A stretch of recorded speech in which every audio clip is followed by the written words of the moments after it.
Danny Flexen here, obviously for Seconds Out with Frank Warren, legendary promoter, here at your office in Turnford, Hertfordshire. Just first of all, for people that don't know or have only got into boxing more recently, tell us about how you first got into the sport and looking back. I'll get back into the sport. Well, I've always been very interested in boxing from when I was a kid. I didn't do like some people say amateur boxing and all that. I never had the discipline, but a lot of my family were boxers. My cousin was a Southern Area champion, Johnny Wall. I used to watch him fight, and I had many, obviously a lot of friends in there. A couple of business when I was younger. A couple of boxers worked for me. Johnny Cheshire, who's an old fighter, he worked for us. A light heavyweight called Billy Williams, who had 8-9 wins in the States. He worked for us for a little while. But I've always been a massive fan. And then I had a second cousin called Lenny McLean.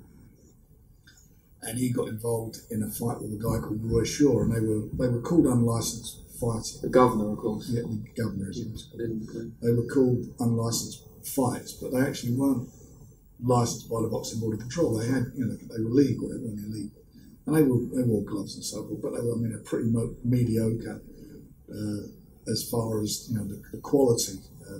Shaw was an ex-professional, and Lenny never had a pro fight, and I went along with my uncle to see his first fight, and he hit Roy Shaw and wobbled him. It was in a place called Sinatra, spelled with a C, in Croydon, at a nightclub, and he clipped him, he legs dips, and that was it. And then he never threw another punch. He just laid on the corner, in the corner ropes, like across his arms, and he went, "Go on, hit them." And Roy Shaw must have hit him about 60 times on the chin, and eventually he just fell down, and we're sitting there. How stupid is that? Anyway, afterwards, my uncle said to him, ridiculous how you let somebody you said doing that, just senseless, why'd you do it? And he wasn't fit or anything. And they eventually agreed a rematch, and same place. And I wound up, don't even ask me how, I wound up in his corner. And with my uncle and myself, and Johnny Ball, we worked the corner, worked his corner. And he knocked him out. He knocked out Roy Shaw. Absolutely knocked him out. They knocked him down the first time. I think they counted up to about 30. And then he got up. Then the bell went and a big break. Then he knocked him through the ropes. But anyway, that was it. So next minute, Lenny's in the driving seat of the so-called unlicensed boxing, and some of it was pretty awful. It was, but I didn't know any different. I wasn't. Promoter, I didn't know about the medical aspects and so forth of the sport, I didn't know anything. And then they was going to have one apiece. They was organising a rubber match. We had a meeting in a fella's office called Alex Steen, and his sidekick, Joe Powell Jr.'s dad, met with them, and they wanted that. They offered us, I was quite shocked what they would, I didn't know what they were getting paid, and then they mentioned it. I said, why would he want to fight you for that? He's just beat him, pay more. And then they said, well, that's what it is. I said, we don't need you, he's in the driving seat. I said, we'll do it. We'll pay you that money, we'll pay you a bit more, whatever. Yeah. Anyway, there was a big argument, and that was that. So we went off and next minute organised a show for Lenny to fight at the Rainbow Theatre, and he fought this fella called Solly Francis, who come from Ilford. He worked on Club Door or something, and that's basically how it all came about. And I didn't want nothing to do with it. We weren't doing it for money, and everything went to Lenny. And by the way, Lenny was. He's got this sort of myth that's been built up around him. And remember, I knew him since he was a kid. I remember he used to work with a window cleaner, the New Century window cleaning company down in Hoxton, where he come from. And Lenny was a big bloke. When he was that size when we were kids. Yeah. When people were kids, he was a terrible bully. He was a bully. He weren't the nicest guy in the world. He was funny. He had a good sense of humour, but he was a terrible bully. And I worked with him. My uncle sort of help him, and we put the show on, and it was no one knew what they was doing. I remember on the night of the show, it was about 6 o'clock at night at the Rainbow Theatre, which used to be the Astoria up in Finsbury Park, in Islington. There was no gloves. Something funky. And we were I remember Ernie Fossey bought a big suitcase full of gloves there. So that was how well organised it was. Yeah. No one moved on a bit. Just thrown in the deep end, and that was it. And I sort of got a little bit bitten by the bug, and then after a few of those shows, I got a bit say disillusioned with it. It was what it was. It weren't going anywhere. It was a certain level. We formed a new an organisation called the National Boxing Council. Had proper medical checks and regulations brought in. We tried to join the WBA, and we're that close to not becoming affiliated to it because the border control would only have anything to do with the WBC in those days. And anyway, progress. And then eventually I got an invite to be on the scene to take out a promoter's license. That's what I did. When was that? What year? I think my first fight was about 1980. As in board licence? Yeah. The other stuff I've done for a few years, so I was doing it for probably when I was about 23 to 24.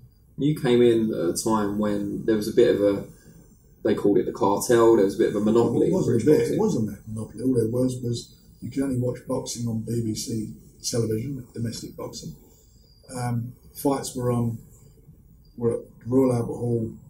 Majority of the fights were at Royal Albert Hall or Wembley Arena, and the fights would take place on a Tuesday night, and they were shown recorded the following night on Sports Night. Yeah. And then they would show the highlights on Saturday on Grandstand. Yeah. And I got in and got ITV involved. And so you were going up against the backdrop of Mickey Duff, Jarvis Astaire, Mike Barrett, who controlled the domestic scene. Mike Barrett and Terry Lawless. They were the cartel. They were in. And what was your strategy to kind of overthrow them, to get a piece for yourself? I didn't think about that. It wasn't about overthrowing it, but it was just doing what I wanted to do. I was just focused on delivering and being involved. The fact that they were there trying to kick me, and it was a tough, everywhere you went, there was a problem. You couldn't get a venue. There were the only two decent venues in London. I couldn't even book them. Border control operated in those days all these policies, like they called them 14-day policies, that you couldn't put a major show on within 14 days of each other, which in some ways is sensible, but no one could identify or give me an example of what a major tournament. Yeah, because it's subjective, isn't it? All this nonsense. So it was at me, and I couldn't put shut. There was all sorts of stuff going on. I got when I got the license, I got severely burnt. I lost a lot of money on the first show I did, but that's part of a lot of money in those days. That's part of growing up and all what it was. But I was focused. I was determined to do what I wanted to do. Eventually got ITV, who would not get involved in. We couldn't get involved in boxing. I got them on board, and we started and built a huge base there with ITV, and got them into the boxing business. Done a lot of shows on them. We broke the rule of no live shows.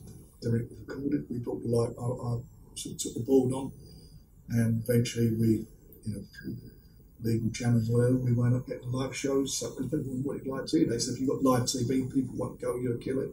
Which I didn't agree with, and as has been the case, I thought that it actually it brought boxing on, and they were quite, early glory years of British boxing, where people got to see the fights as they happened.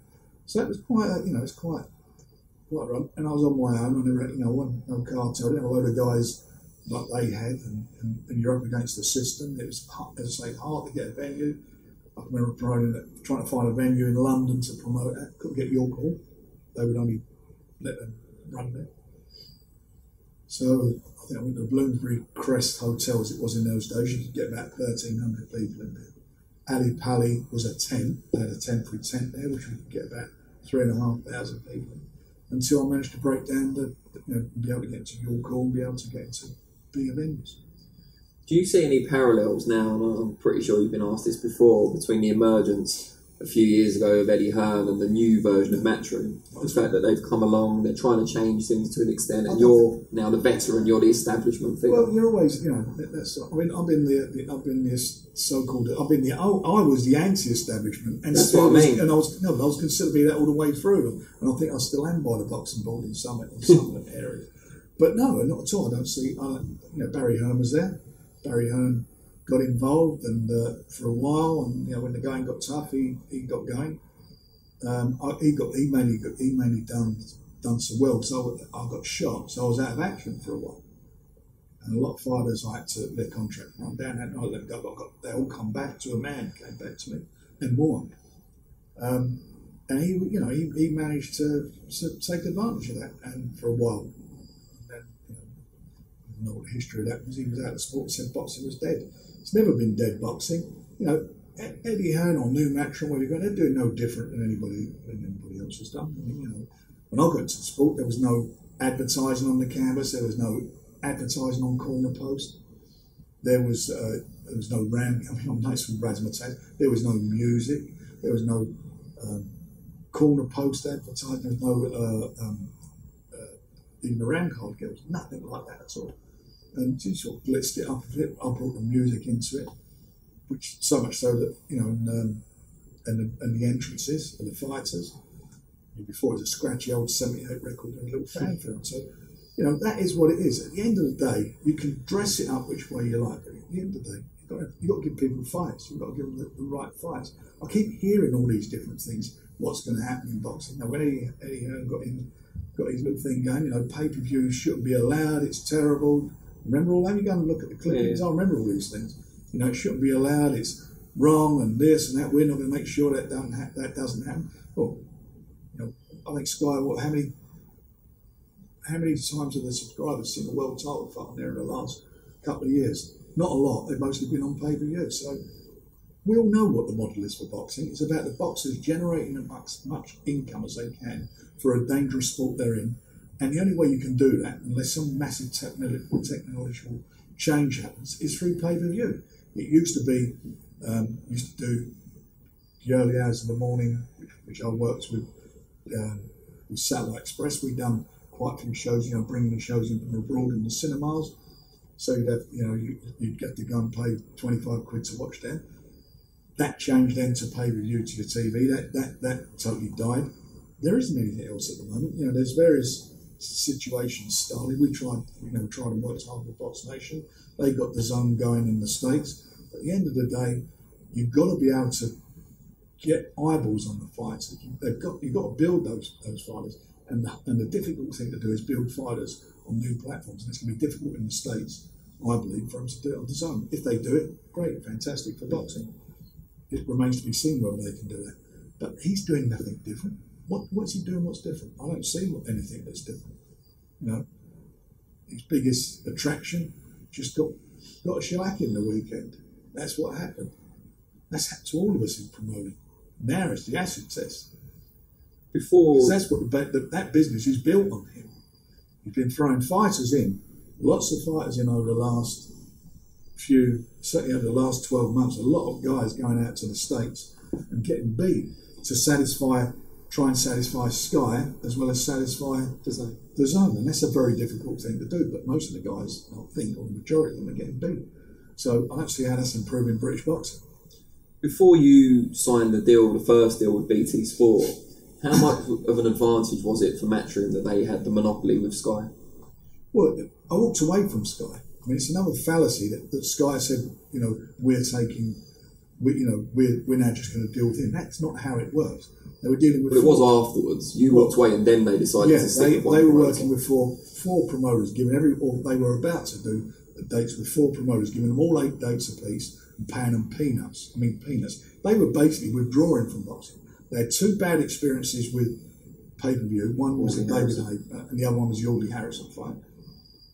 And that killed pay-per-view. And you needed pay-per-view to, what fighters got to aim for. You couldn't exist on the money, the peanuts they wanted to throw out for shows. So they lost the appetite. Then what happened was that I said, I'm not doing this, I'll go and do my own thing, which is what we did. And about 8 months later, Sky decided that they were going to dump Ricky Hatton, which they'd done by text, which I thought was outrageous, or whatever they told him. And they got rid of Frank Maloney, and they give it all to her. And they suddenly got back into a pay-per-view. And that was only because BT then came into being. And they were terrified BT were going to get straight into boxing, which they didn't do, BT. It took them a few years before they did their time in the boxing. But that's what they thought. So suddenly it was like, well, let's hang on to all our sports, otherwise BT may pick someone off. And that's what they worried. So then they got back into it. And that's what happened. And all that rubbish that Alan Smith talks about, we were fed up going up the motorway in small halls and that. I won't be doing small hall shows. we was doing a variety of shows, big shows, small shows. Like we always but I covered a lot of the Maloney Sky shows in those days, and I can tell you, Barnsley, Metrodome, Burton on Trent. Well, I hear that. That's I mean, you're absolutely right what you're saying, but we didn't. So that's why I had a moan at him. Don't include us in that because we weren't doing that at all. Anyway, that's where we are. But nothing changes. It's all about.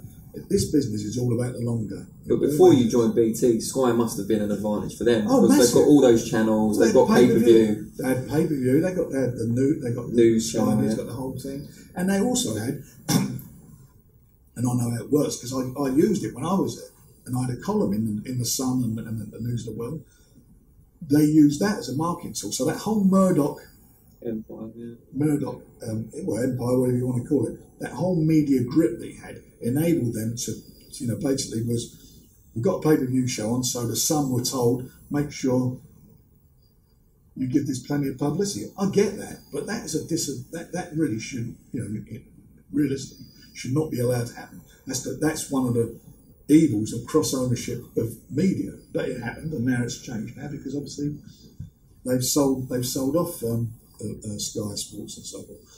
But it is what it is now, and then you're hearing Hearn's got problems with Sky, you're hearing they're not too happy about it, and I think that's been said publicly by Adam Smith, I believe that's the case. Barney Francis is now gone, he's left, so who knows what's going to happen there, but you've got him, he's involved with the Zone, he's involved with Sky, and they're two opposing channels, two opposing businesses. They can't be true to two.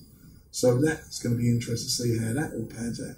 But when he had it all going for him, that was great. Fantastic for him. You got the only game in town for pay-per-view, which we had to fight them as Box Nation. You remember we actually at the end of the day, we went to Ofcom and we got it over the line. And Tyson Fury's rematch with Klitschko was going to be our first event. And then obviously Tyson had his problems and that fell by the wayside. But then we managed to get a couple over the line and we challenged that. We took them on and challenged them. And like compared with Sky, Box Nation ourselves, we're like a pimple on a rhinoceros's arse. But we managed at the end of the day. It's a lovely analogy, that. we managed to get, because we dog in this determination, we got a couple of pay-per-views. And you need the pay-per-views for the big fighters because that's how they earn their money. But we developed talent. We've brought talent through, which is something, I don't care what anyone says, I think we're the best at doing. And occasionally somebody might not make it. Maybe we screw it up, very rarely. Most of the time it's that they're sodding around and not taking the business serious. But we're good at what we do. We're doing in development as far as now we've got the complete package to do. We're with BT. They're a blue chip company. They're a massive company in this country. They've got commitment to sport, commitment to boxing, and look what we've done just in a couple of years we've been with them. And we delivered good quality pay-per-view events, and more importantly, delivered some really good fights to subscribers for what they paid for. And we've got a good, quite a good list of events coming up over the while. So it's all balanced up. And as I say, the weekend, asking Joshua, they're jewelling the crown. We all see what happened, and that can happen to any fighter. It's happened to me in the past. It's happened to lots of people. But if you're basing all your business on one man, that can be your downfall. Talk about Box Nation and what the long-term plan is for it. Well, Box Nation at the moment, obviously, we had to make a determination what we're going to do with our promotion business, and BT were there. We originally done a business where the fights were brought simultaneously on both channels. Then they insisted that they had the exclusives. That's what it is. So Box Nation at the moment continues to show some really good events, but most of top ranks overseas shows and others. That's what it is, and there's some discussions going on. I'd like to see in what direction it would go in the future. Do you see it continuing long term? I think that's what subscribers would like to. Well, I would love to see it continue long term. As I say, there's discussions going how it has to evolve. It's got to evolve. Like everybody has to evolve, and they'll have to evolve because I was delivering the fights. Then all my shows are exclusive to BT, so it has to evolve, and that's what they're. There's so many other broadcasters in boxing now as well. It must get harder for Box Nation. It is, but they are dedicated. There's a dedicated channel, as we know, and now from being an unfashionable sport that a lot of people saying it was dying on its arse, it was going to die. It's become, the second most important sport, I think, in Britain. When you go on the Sun's website, for example, their sports website is football, boxing, then all the other sports, and that's the way it is, and that's how I think the public look at it. It's you've got ITV showing boxing, you've got Channel 5 showing boxing, obviously Box Nation, BT, Sky. I mean, it's huge. There's never been so much boxing on television. Never been so much boxing. When you look at what it used to be years ago and what it's become, it's huge now. You've got some big shows coming up. You talked about Tyson Fury over in America, same night as you've got Galahad and Warrington going out in Leeds, which is a great show top to bottom. I think people are looking forward to that. Yeah. July, you've got the big heavyweight, heavy duty card, which, we were at the O2 recently, on top of the O2. You weren't there, you didn't climb up, unfortunately. But I tried it early. I done it early in the morning. Oh, did you? Yeah. That was like your warm up. Yeah, that show the boys how to do it. But so we're looking forward to that as well. Just want to ask you about a couple of fighters who haven't got fights in the diary just yet. So Billy Joe Saunders being one. Is Callum Smith likely, or maybe Eubank Jr.? We've sent an offer in writing. I rang Joe Gallagher, and I'll see he put a tweet out or something. Said he hadn't received an offer. Well, he's got an offer now in writing, sent to him. So he's got an offer. So no bullshit, Joe. You got your offer. We did discuss it. You told me your man weren't available. Well, now you've got it in writing. So now come back to us, respond to us. Bill wants to fight. I know Callum wants to fight. Let's make it happen. When and where would you like it to be? I'll do it in September in the UK. Brilliant. Well, that's good news. That's what we want. Look, we're putting fights together. We're putting our guys together. Tyson went and fought. We believe in our fights. We put Tyson in with Deontay Wilder, the hardest punching heavyweight in my opinion, in the last 20, maybe 25 years. We made that match, and he got robbed. But we made that match. We've got our heavyweights fighting each other. We've got two young heavyweights. They're lacing it up against each other. We put Josh Warrington, Carl Frampton, Silva. So we're delivering what the fans want. And it's not the end of the world for any losers anyway. We want those fights. So Joe Gallagher should look at that and accept the offer. It's a great offer we've made. Basically a 50-50 deal. Let's get on with it. What's the latest on Anthony Yard challenging Sergei Kovalev? We signed a contract. They signed it, and the fight was supposed to take place on the 29th of June in his hometown, about 2.5 hours from Moscow. So he's been training hard for it, AJ, and that tells you all about him. It wasn't about, I'll fight him. I'll go to his backyard then. That's how much, that's what he's shown. Self-belief, yeah. And they never issued the letter of invitations. We need to get our visas. And it's not that on the 29th, so we're trying to resolve that. We've been working hard on it. I'm hoping we're going to get something hopefully in the next day or so. So you think it's still likely to take place? Oh, it's got to take place, because otherwise he'll get stripped. He's the mandatory challenger to him. Who would be next in line, do you know? Ramirez. Okay, yeah, because he's just moved up. Yeah, he's got to. He gets straight into the mandatory. So whatever happens, AJ's got. Sorry, AJ.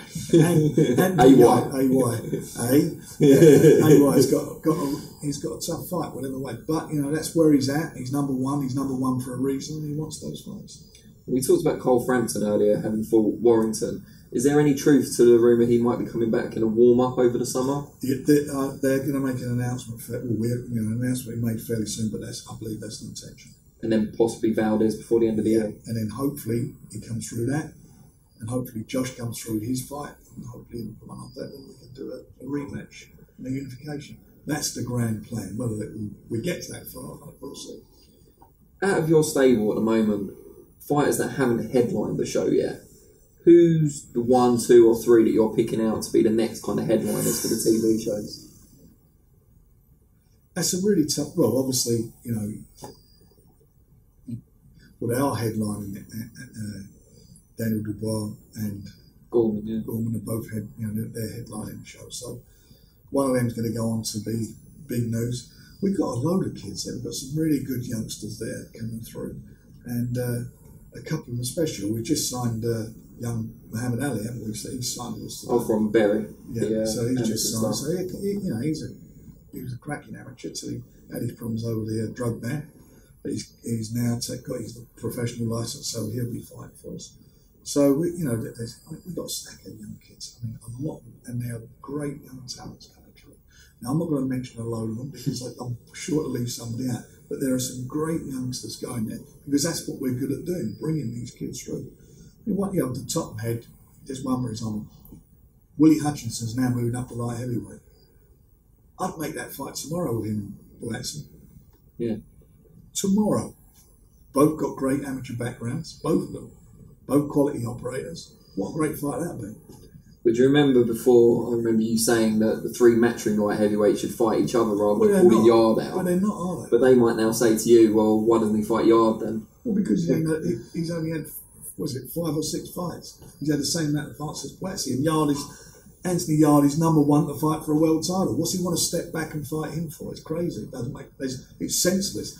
If I don't care who you are. If you've got an ounce of boxing brain, Anthony Yard to be going fighting Kovalev or fight Buatsi is a no-brainer. He's fighting for a world title against a fighter that Buatsi is miles behind at the moment.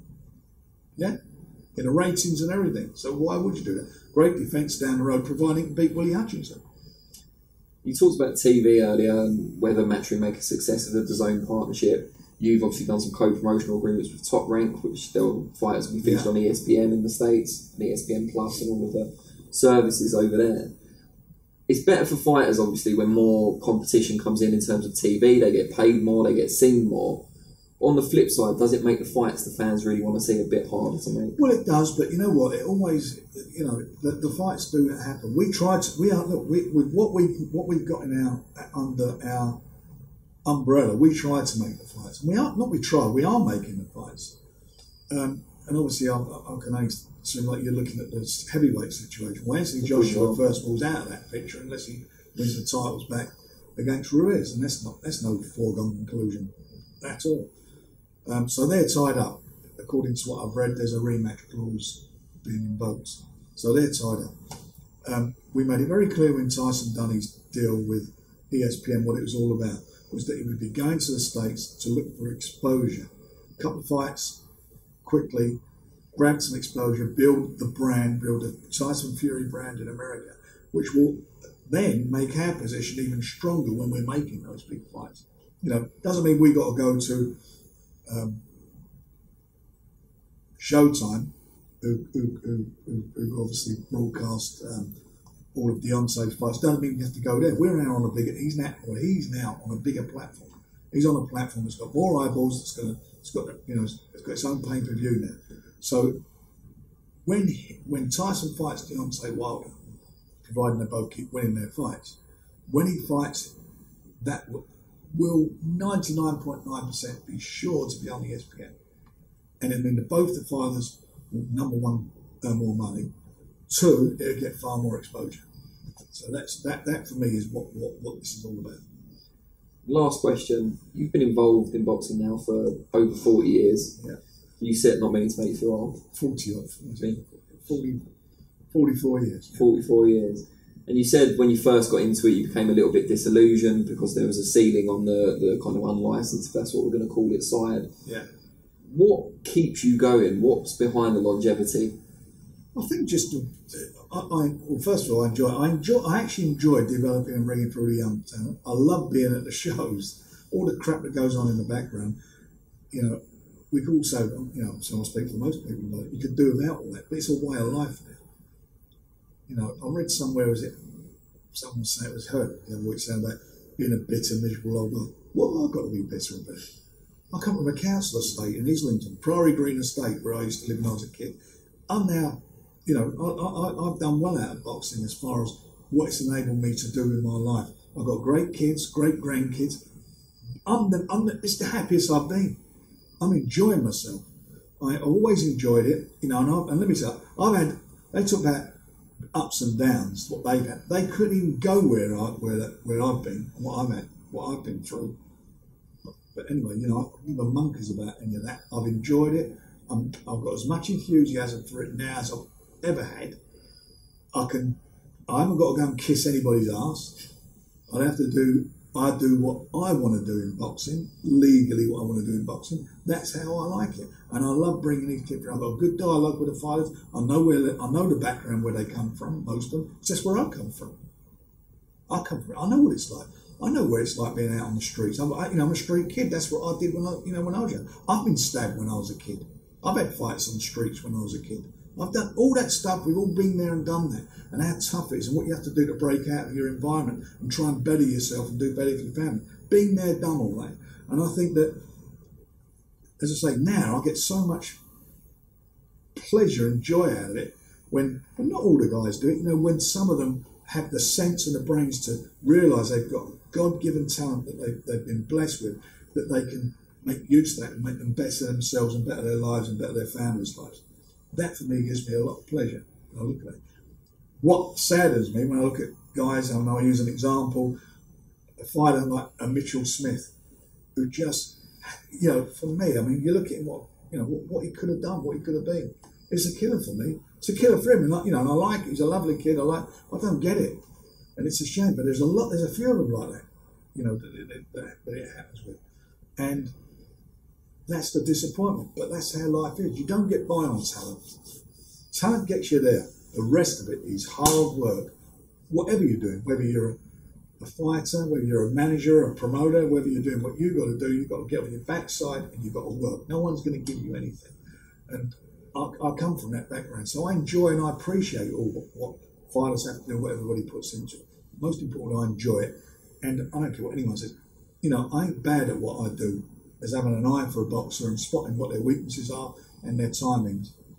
Sometimes you get it wrong. I hope I'm not getting it wrong. A few fights that are coming up, but that can happen. One fight can change something. But as I say, that's I enjoy what I'm doing because I'm not bad at what I do. I'm not bad at developing and bringing these fighters through and working hard on every part.